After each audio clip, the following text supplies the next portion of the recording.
I work with couples and individuals addressing their problems. And so many of the issues were sexual and about sexuality. And early on in my career, I became involved and developed an expertise in dealing with sexuality and sexual dysfunction. That's one of the areas I teach at Harvard. And the matter is so dramatic that we conducted a large study of over 50,000 people just to try to learn what experiences were for people who had the experience of sex education, or how they learned maybe from their parents, or how they were introduced to it.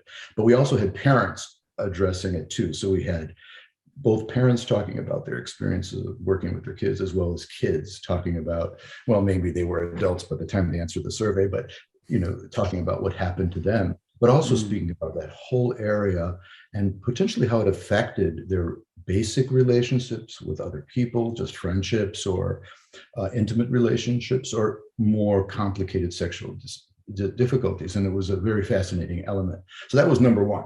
But number two was that I had kids that were around your age. And I started, as I was working on that project, looking into what was going on in sex education in schools, and found that there was an incredible array. But in many instances, I was very concerned with where parents were outside of that loop, because parents were often apprehensive or anxious about the subject. They didn't work. They didn't necessarily have parents speaking with them necessarily, or feel like they knew, and then they had maybe an institution identifying that we're handling sex education or something like that. But what was going on was often very different from what I would see, or certainly have written about, as what has to occur in communicating with your children about sex. Where a parent stands, we raise the issue of where do they sit in the community, maybe where they feel someone, maybe a religious community, or someone professional who's been trained academically doing this, and they may feel self-conscious. And then there are also kind of social pressures, and I certainly write about some of that stuff in the book.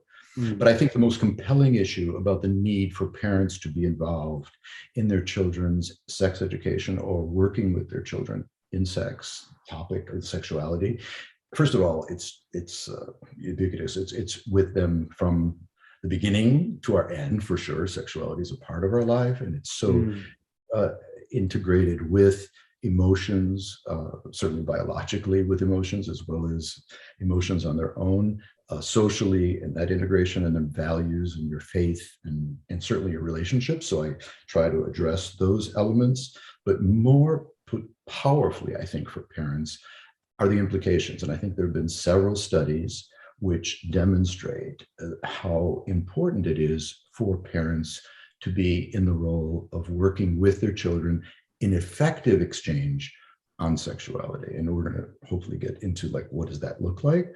But what are some of those outcomes? What are some of the potential significant reasons?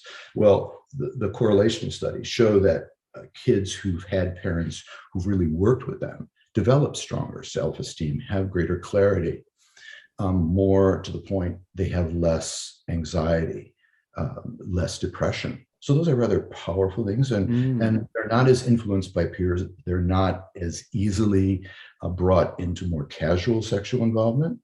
But on the positive side, and I think that's also quite compelling. So those are some of the negative things. You don't want some of those problems to occur for your children. You obviously care a great deal. But on the other side, on the positive end, is the self-esteem, is the confidence, is the sense of success personally that plays out in both academic work as well as professional work. So the studies have been compelling about the importance of it. But then we get to what we're going to talk about today, which is how do you do it?